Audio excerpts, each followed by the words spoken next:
compartilhar com vocês uma palavra hoje, na Epístola aos Romanos. Epístola aos Romanos, a carta aos Romanos, né? No capítulo de número 7, a gente vai estar lendo aí 7, 8, essa semana eu tenho meditado aqui nessa epístola tão maravilhosa, né? Epístola da graça, epístola que converteu Martim Lutero. Ao ler essa epístola, ele compreendeu a graça, né? Compreendeu esse propósito maravilhoso de Deus, de através da graça nos alcançar. E a gente hoje pode meditar nessa tão grande revelação trazida aqui pela vida do apóstolo Paulo, um instrumento de Deus, né? Um homem de Deus, um instrumento de Deus, que nos abençoa até o dia de hoje. Lá no capítulo 7, vocês já acharam, né? No versículo de número 15, diz o seguinte: porque nem mesmo compreendo o meu próprio agir, pois não faço o que prefiro, e sim o que detesto. Que palavra, hein? Quando a gente entende que o apóstolo Paulo está proferindo essas palavras, a gente diz, uau, não é? Ele diz não compreender o seu próprio agir, porque aquilo que ele gostaria de fazer, muitas vezes ele não conseguia fazer. Mas por outro lado, aquilo que ele detestava, era o que muitas vezes ele fazia. E ele expõe um grande conflito na sua alma. Mas a gente também tem que se perguntar, tem que se questionar: será que essas realidades não nos tocam também? O que você gostaria de mudar no seu interior? O que você gostaria de mudar no seu caráter ou na sua personalidade? O que você gostaria de mudar na sua vida, no seu coração? Não poucas vezes nós fazemos coisas das quais nos arrependemos. Nós pensamos, nós agimos, às vezes de forma que isso, para além de machucar outras pessoas, machucam a nós mesmos. Não é assim?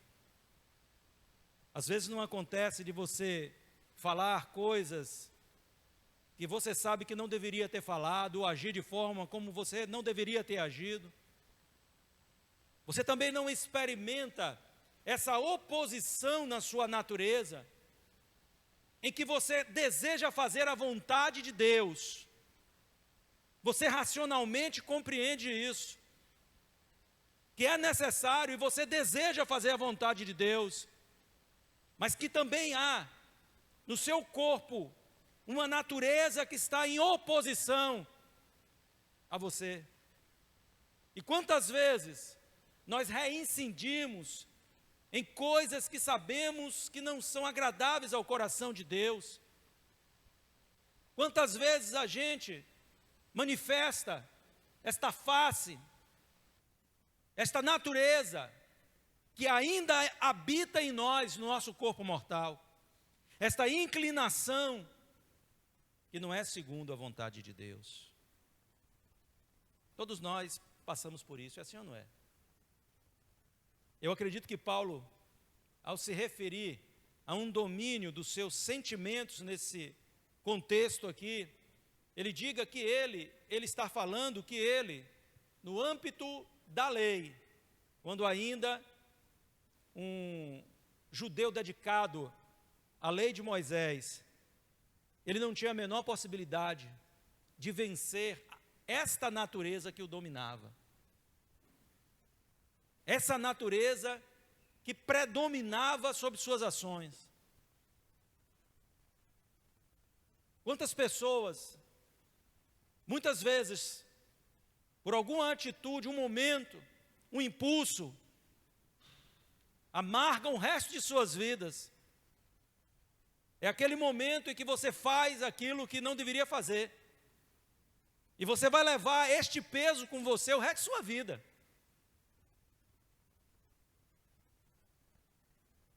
A gente vê todos os dias nos noticiários pessoas que lançam mão de um instrumento para tirar a vida de alguém, A gente vê todos os dias aí na história real, na história da vida. É aquele primeiro cigarro de maconha, é aquele primeiro cheiro na cocaína, é aquela primeira pedra de crack. E aquilo vai levar aquela pessoa a um precipício de vida e vai arrastar outros. Vai arrastar consigo sua família, amigos, pessoas próximas.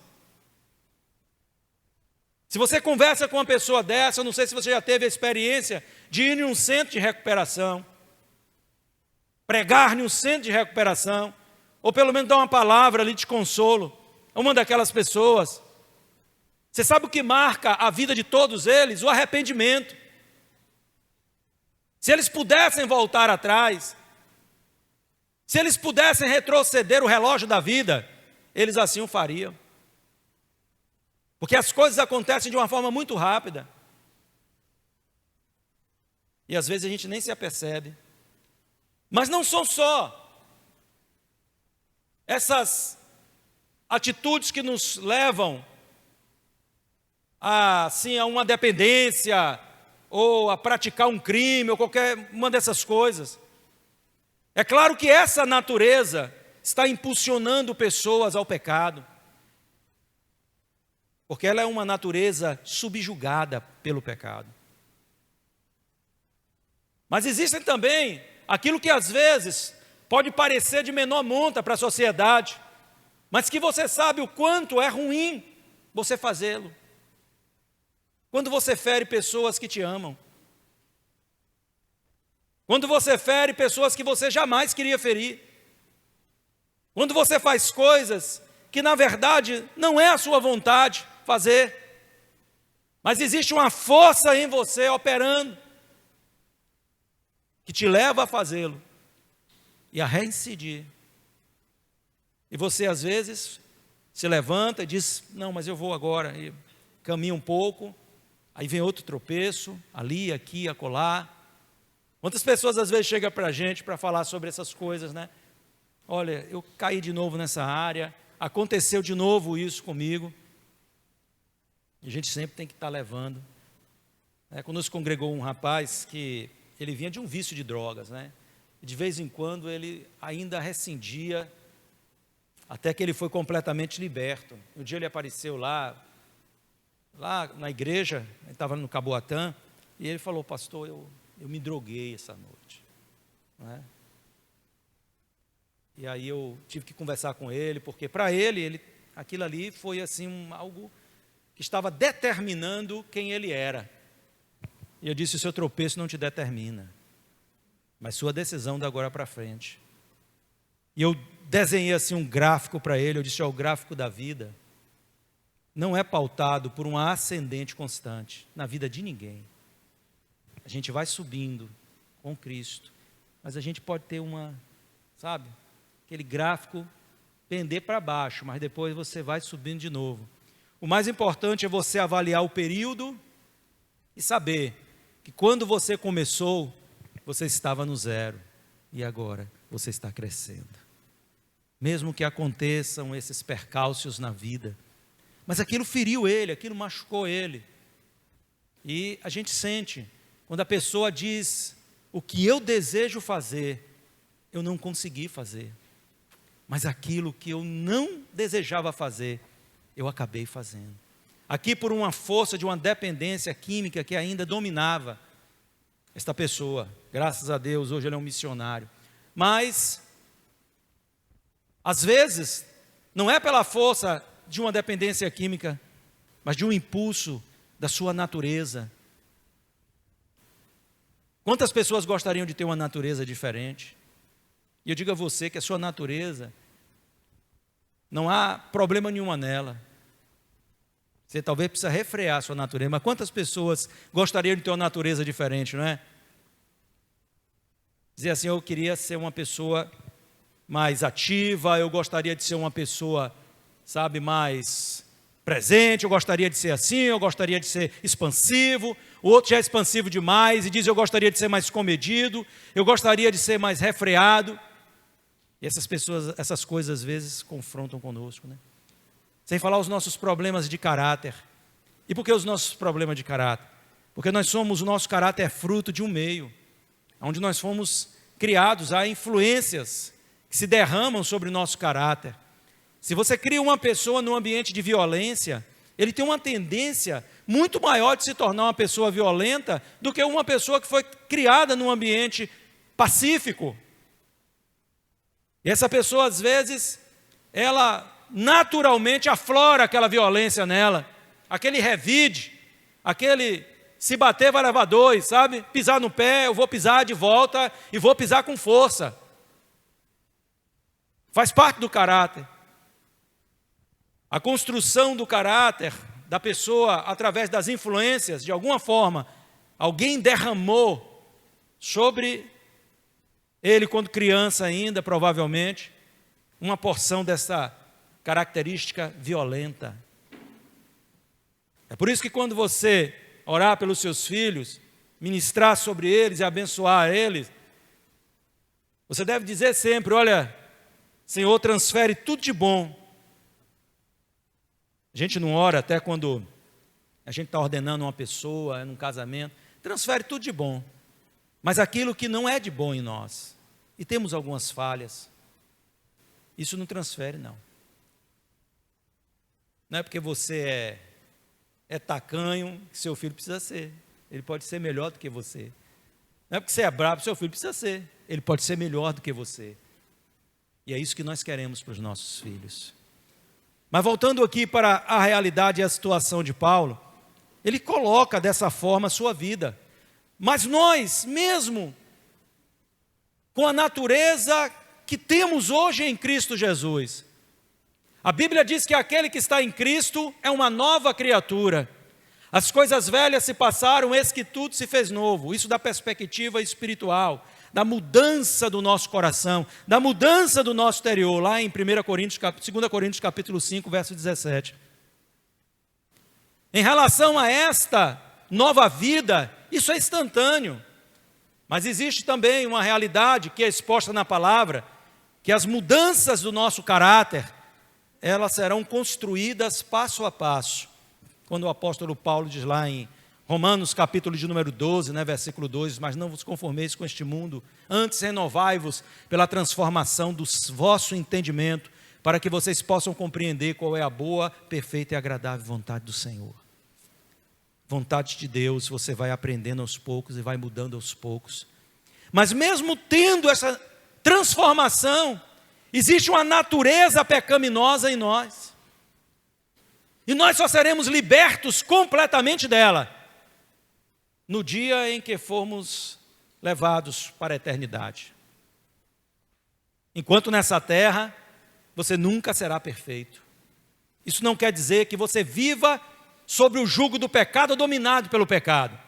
Você pode rejeitar o pecado. O pecado é um tropeço na vida cristã, não é uma constante. Não é algo que tenha que ser vivenciado diariamente por nós, porque não existe outro jeito para se viver. Muito pelo contrário, o nosso exemplo é Cristo, Ele nunca pecou. Nós temos um norte, um referencial. E embora saibamos que temos fraquezas e provavelmente vamos tropeçar, a gente deve persistir em fazer o bem. Mas de alguma forma, nós também somos confrontados com esta realidade de uma natureza decaída que habita ainda em nosso corpo carnal.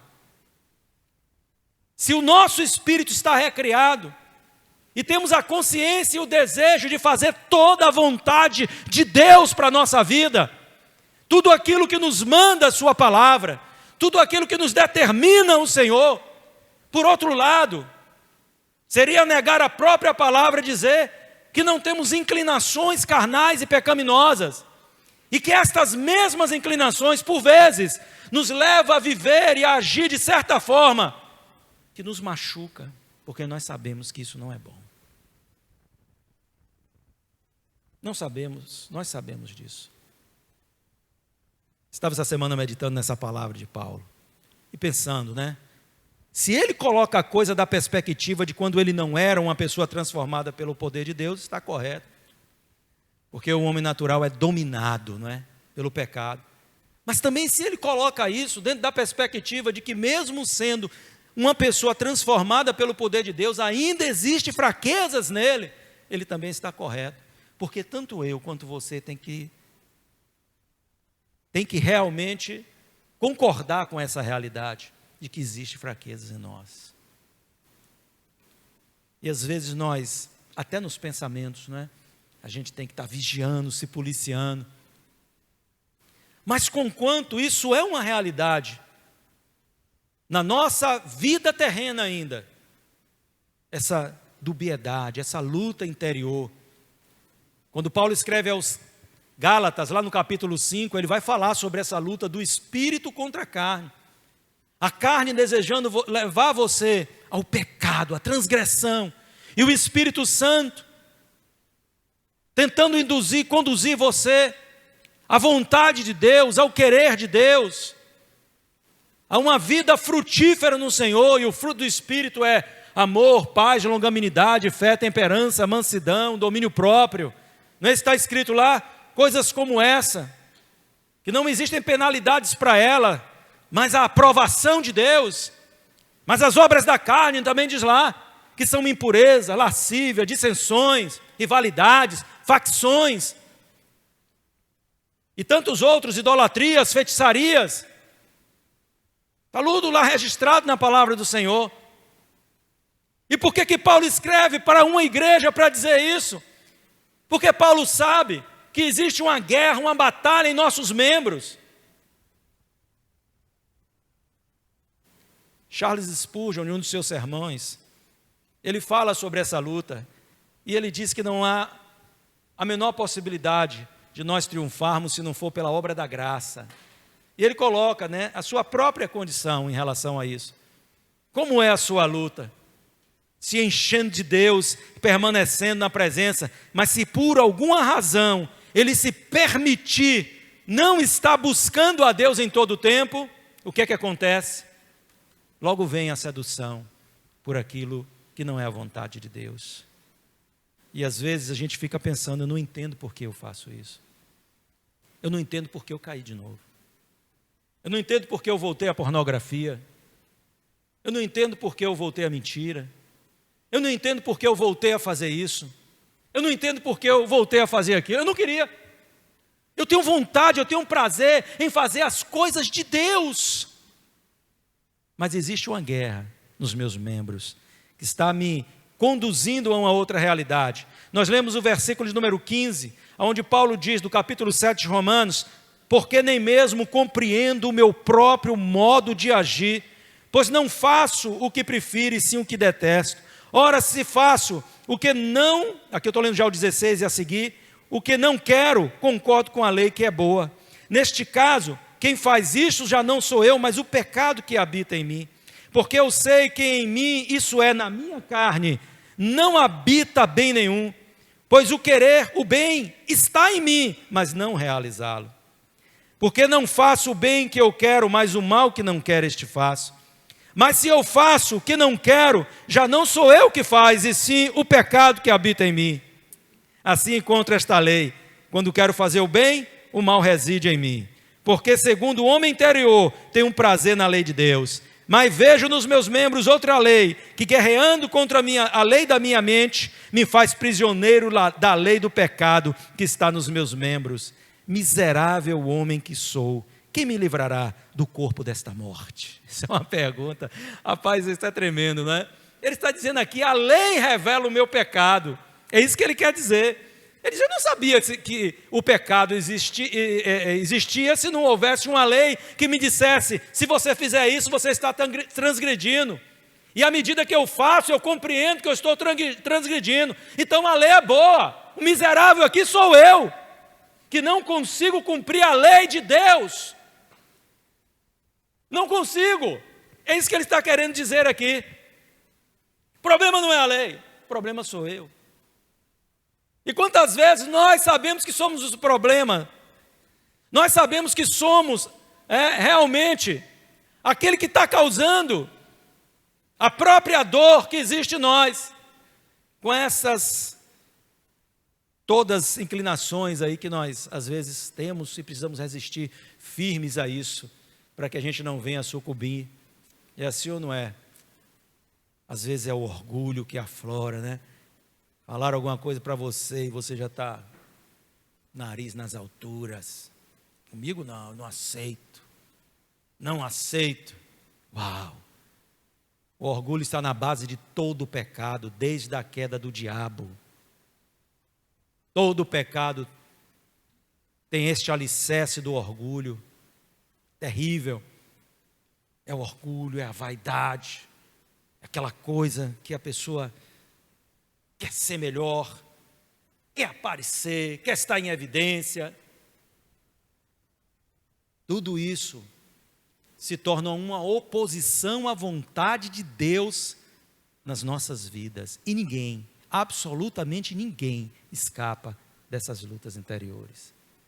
Não existe homem, com exceção, obviamente, daquele que nunca pecou, Jesus, o nosso Senhor, que não tenha experimentado em si esta luta desde a queda de Adão no Éden, porque a natureza pecaminosa entrou em nós. Mas se a gente, por um lado, não pode fazer uma cirurgia, dar um corte preciso e cirúrgico e apartar de nós, enquanto aqui nesta terra, essa natureza terrena, a gente pode pelo menos trabalhar para o outro lado. Porque tem cristão que está trabalhando para a carnalidade, para as obras da carne. Mas eu quero convidar você a trabalhar para o outro lado. Trabalhar pela vontade de Deus na sua vida.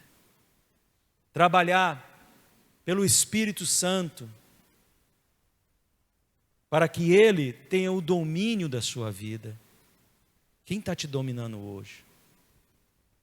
Quem está determinando os teus passos? Quem está determinando tuas ações? Tem sido a força da carne que está em você? Ou tem sido o Espírito Santo que agora habita lá no seu interior? Que quer a cada dia conduzir você na vontade dEle. E eu vou dizer uma coisa para você. Você não precisa responder isso para ninguém, a não ser para você mesmo, para Deus. Mas uma coisa você sabe. Que você sabe. E não é só você que sabe. Você sabe que Deus sabe. E você sabe que muitas pessoas também sabem. Quem está conduzindo você? Por quê? Porque é o fruto que está manifestando através da sua vida. Está dizendo que tipo de natureza está conduzindo você. Você está andando pelo Espírito ou pela carne? Olha para quem está do teu lado aí. Vê se ele está com cara de quem está andando pelo Espírito ou pela carne. Daquele olhar, né? Aquele olhar de confrontativo. Não é brincadeira, né? Se misericórdia, me acharam aqui, ó.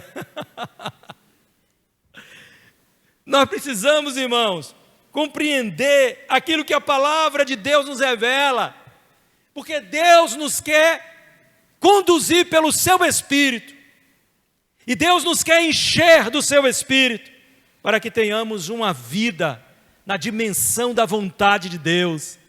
Então não é tempo mais de viver subjugado por uma lei que é imposta a nós. Ninguém pediu para ter uma inclinação pecaminosa, mas nascemos assim.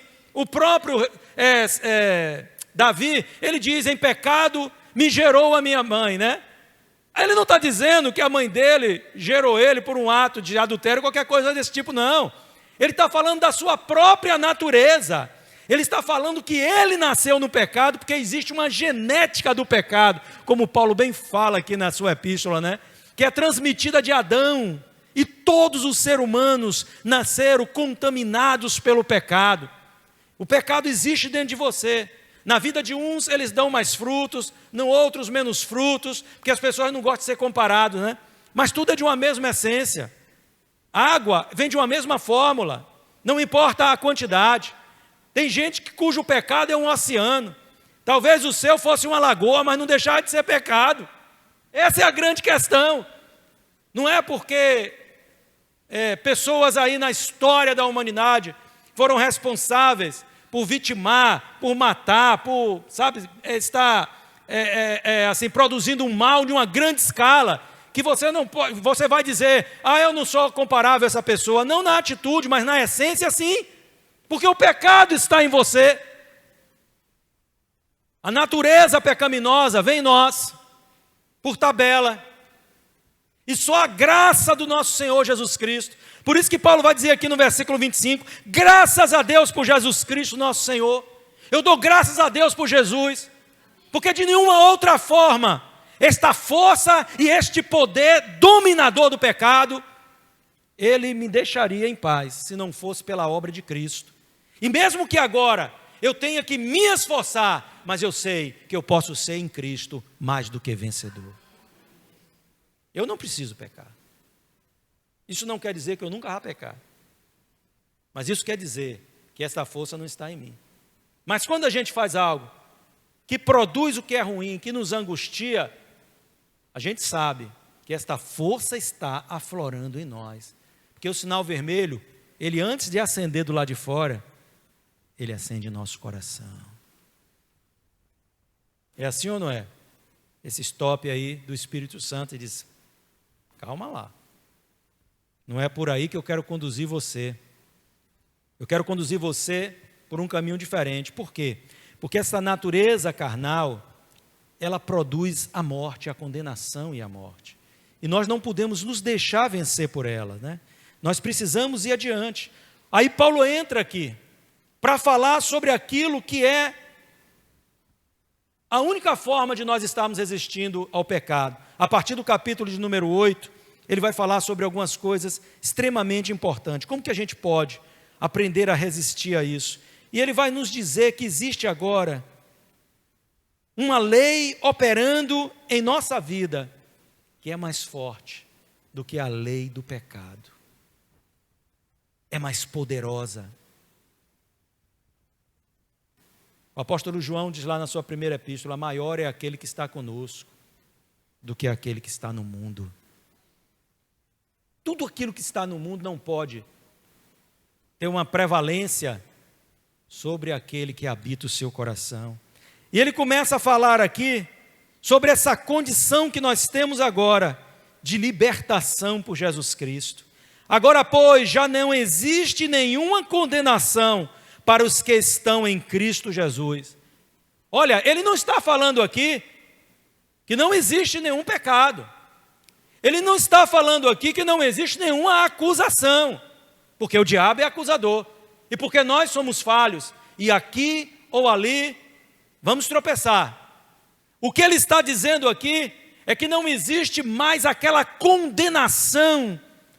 Lembra lá o que a palavra de Deus diz lá em Romanos 3, 24? O salário do pecado é a morte, não é verdade? Lá em 6, 24, o salário do pecado é a morte, mas o dom gratuito de Deus é a vida eterna em Cristo Jesus, o nosso Senhor. Que coisa! E ele está dizendo, vocês não estão mais debaixo de condenação. Eu já não estou mais debaixo de condenação. Por quê? Versículo 2, porque há uma nova lei que está regendo a nossa vida. A lei do Espírito de vida em Cristo Jesus. O Espírito aqui é Espírito com letra maiúscula. É o Espírito Santo. Não é, ele está falando do nosso Espírito recriado. Ele está falando da força do Espírito Santo. É uma lei sobre nós, mas não uma lei pesada. Não uma lei impossível de ser cumprida, uma lei que nos carrega e não nós carregamos ela. Ele diz, livrou você da lei do pecado e da morte. O Senhor rompeu isso na sua vida, para que você tivesse a liberdade de dizer não ao pecado. Você sabe que você pode dizer não ao pecado, não sabe? Amém? Glória a Deus. Então por que a gente diz sim? Foi fruto da escolha? Isso é de arrebentar com a gente, né? Mas eu creio que Deus também permite isso para nos manter humildes, né? Para que ninguém se ensoberbeça e diz assim, eu sou eu.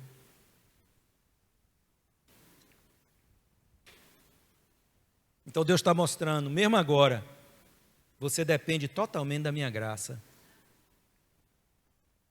Porque se não for pela graça, você vai cair. Você vai tropeçar. Sabe o que acontece? Você pode até se extraviar. O apóstolo Pedro diz que um crente desviado é como um cão que volta ao seu vômito e como um porco, uma porca, que depois de lavado, volta a se lamear de novo.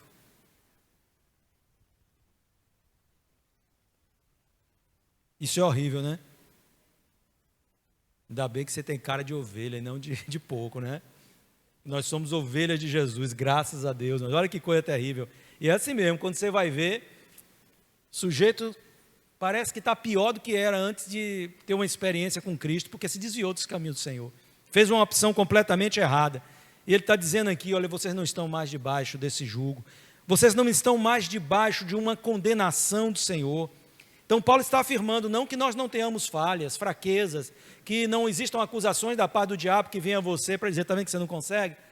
Está vendo que essa história de ser crente não dá para você? Porque o diabo é sujo, não é? Ele é mentiroso, ele é o pai da mentira. Então ele fala isso, sabe que você não vai conseguir? Olha aí, você quer manter uma vida aqui ó, de santidade, mas existe uma oposição que você não vai conseguir resistir. Ele é mentiroso. Eu quero dizer para você, a força de Deus que há em você, através da graça do Senhor, vai te ajudar a resistir, você vai ser mais do que vencedor em todas essas coisas. Nós podemos vencer cada um deles. E ele fala também sobre a nossa condição, o que é agora que nós temos. Essa epístola é maravilhosa. Ela traz aqui para nós essa nova realidade de vida e a assistência de Deus. Eu não sei, eu acho que foi a Alessandra que falou aqui mais cedo, você não está sozinho. Então você precisa entender isso. Diga à pessoa que está do seu lado, Deus está com você. Você precisa compreender, porque é isso que Paulo está querendo dizer a esses irmãos. Porque Paulo entendia o nível de batalha que está em nós. Que está em nós. E Paulo estava dizendo, vocês não estão mais sozinhos. Eu quero que vocês saibam que Deus está na vida de vocês, para que vocês não se inclinem à carne, porque a inclinação da carne gera morte. Versículos a seguir, ele diz assim, versículo 3 a seguir, porque aquilo que a lei não podia fazer por causa da fraqueza da carne, isso Deus fez enviando seu próprio Filho em semelhança de carne pecaminosa e no que diz respeito ao pecado. E assim Deus condenou o pecado na carne, a fim de que a exigência da lei se cumprisse em nós, que não vivemos segundo a carne, mas segundo o Espírito. Versículo 5, presta atenção no que ele vai dizer. Os que vivem segundo a carne se inclinam para as coisas da carne, mas os que vivem segundo o Espírito se inclinam para as coisas do Espírito. Se você tem se inclinado para as coisas do Espírito, é porque você está vivendo agora segundo o Espírito Santo. Pois a inclinação da carne é morte, mas a do Espírito é vida e paz. É vida e paz. Que maravilha, hein? Porque a inclinação da carne, versículo 7 do capítulo 8, é inimizade contra Deus, pois não está sujeita à lei de Deus, nem mesmo pode estar. Porque os que estão na carne não podem agradar a Deus. Não podem agradar a Deus. Eu acho graça de ver pessoas que estão aí no mundo fazendo todo tipo de coisa. Aí tem um talento lá, uma voz às vezes. Aí eu vejo algumas pessoas pegarem, né? Ah, vem cantar comigo aqui. Caramba. Para você imaginar isso, irmão. Aí sobe no altar de uma igreja. Ontem estava tocando lá na festa. Lá no mundo. E aí tem gente que, não, vem cantar aqui e tal, você, né? Vamos lá. E aí canta. Espera aí, a Bíblia não está dizendo que uma pessoa que vive sobre o ditame da carne não pode agradar a Deus? Como que essa pessoa pode estar agradando a Deus cantando ali em cima? Ah, porque tem uma voz bonita, ah, porque é um artista conhecido. E daí? Eu só conheço uma grande estrela aqui, que é Jesus. Se tem alguma outra, se apresente aí, porque eu não conheço. Veja se não é assim, irmãos. Que contradição. O povo parece que não conhece a palavra do Senhor. E aí atrai um bocado de problema para dentro da sua própria igreja, porque a permissividade abre brechas. E ali é onde o inimigo entra. Mas então Paulo está dizendo, vocês não estão sós. Sabe por quê? Porque agora vocês são filhos de Deus, versículo 14. E todo aquele que é guiado pelo Espírito é filho de Deus, e todo aquele que é filho de Deus será guiado pelo Espírito Santo. Então Paulo quer que você compreenda isso aqui, ó.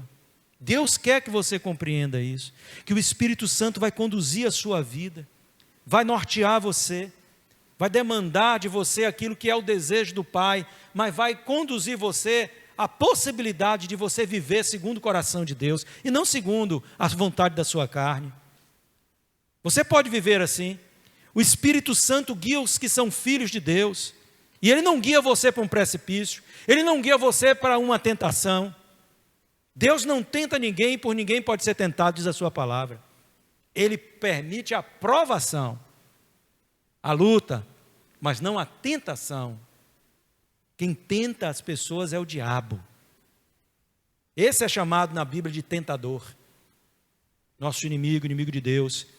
Mas nós somos conduzidos pelo Espírito Santo, você não caminha sozinho. Existe uma voz aí no teu coração que está dizendo qual é a direção que você tem que andar. Você não precisa andar no tropeço do pecado. Você não precisa ser uma pessoa murmuradora. Você não precisa andar com mentira na sua boca. Você não precisa de ser uma pessoa fofoqueira. Não precisa. Há um Espírito na sua vida, lhe fortalecendo, lhe guiando, abraçando você, dizendo para você.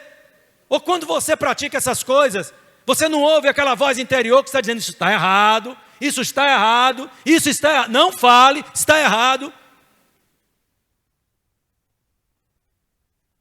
Ou será que o Espírito Santo só dá bronca em mim?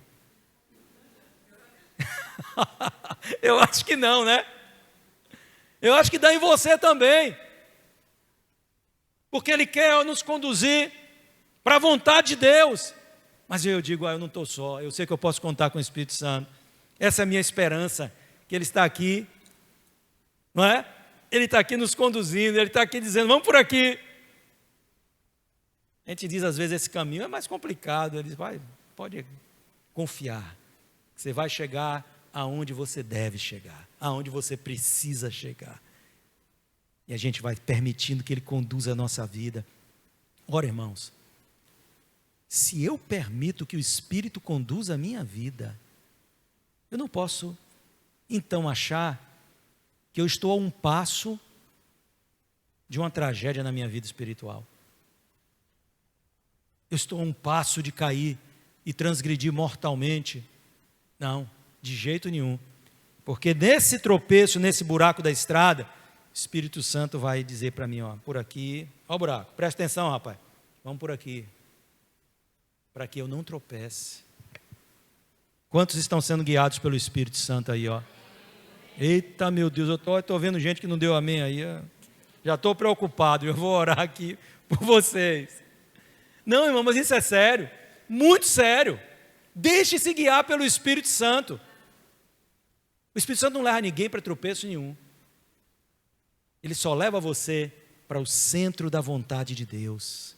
É para lá que Ele está conduzindo você. Mas então a gente compreende que Jesus, né, agora tornou você um filho, um herdeiro. Um herdeiro de Deus e um co-herdeiro com Cristo. Quem diz isso é a palavra de Deus. Olha o que está aqui, ó. Nós cantamos na estante aqui, Abba, não é? Abba significa pai. E aqui, neste capítulo, nos versículos 15 a 17, diz assim, porque vocês não receberam um espírito, aqui espírito com letra minúscula, tá? De escravidão, para viverem outra vez atemorizados, mas receberam o Espírito Santo aqui, de adoção, por meio do qual clamamos, Abba, Pai. O próprio Espírito confirma ao nosso espírito que somos filhos de Deus. E se somos filhos, somos também herdeiros, herdeiros de Deus e co-herdeiros com Cristo. E se com Ele, com Cristo, sofremos, também com Ele vamos ser glorificados. Glorificados. Que promessa, hein? Então vai aí, meu irmão. Vai chorando, geme e chora, mas no final vai dar tudo certo para a glória de Deus. Vai dar tudo certo para que o nome do Senhor seja glorificado nas nossas vidas. Você agora faz parte da família de Deus. Deus é teu Pai. É isso que ele diz, esse Espírito, ele testifica da sua adoção. Se o Espírito Santo está em você, bem-vindo à família do Senhor. Bem-vindo à família de Deus. Você é herdeiro de Deus. Que maravilha, hein? Caramba, você tá chique, viu? Olha aí, cara de herdeiro de Deus. Tem que andar, ó. Tem que andar com essa pegada, essa alegria no seu coração. Eu não entendo porque eu vejo tanto crente deprimido, triste, não é? Você sabe por quê, querido? Eu vou dizer por quê. Eu não estou dizendo que todas as situações, estou falando isso, que são causadas por isso. Eu não estou falando de depressão causada por algum problema. Mas eu estou dizendo, você sabe por que as pessoas às vezes andam mais para baixo? É porque os teus olhos estão nessa terra. Você não deve viver para aqui. Viva para a eternidade. Põe os teus olhos na eternidade. Nós devemos viver para a eternidade. Então o que você planta aqui, não pense em colher só aqui, mas pense principalmente naquilo que você pode plantar aqui, que você vai colher na eternidade. Você sabe que Deus nos abençoa e que Deus multiplique muitas bênçãos na sua vida. Mas você entende que tudo que é material que você planta aqui, você só colhe aqui. Você não vai levar riqueza nem tesouros para o céu. Aqui vão ficar todas estas coisas no dia que você morrer. Não adianta você mandar encher lá aquele caixão de ouro. Não vai valer de nada, vai ficar um ouro enterrado lá naquele caixão. Basta você olhar as tumbas dos grandes faraós do Egito, tanta riqueza, tanta glória. O sujeito morria, era enterrado com tesouros, com os escravos, com suas mulheres. Mulher morria tudo lá dentro. Às vezes com cavalos. Tinha uns que eram mais megalomaníacos, né? Cavalos e carruagens, né? Aquelas piras, aquelas... Para quê? Ficou tudo lá. E eles desceram, porque não conheciam a Deus. Mas você conhece a Deus e sabe disso. Então o que você plantar, pense sempre, estou plantando algo que eu vou colher eternamente. Eternamente.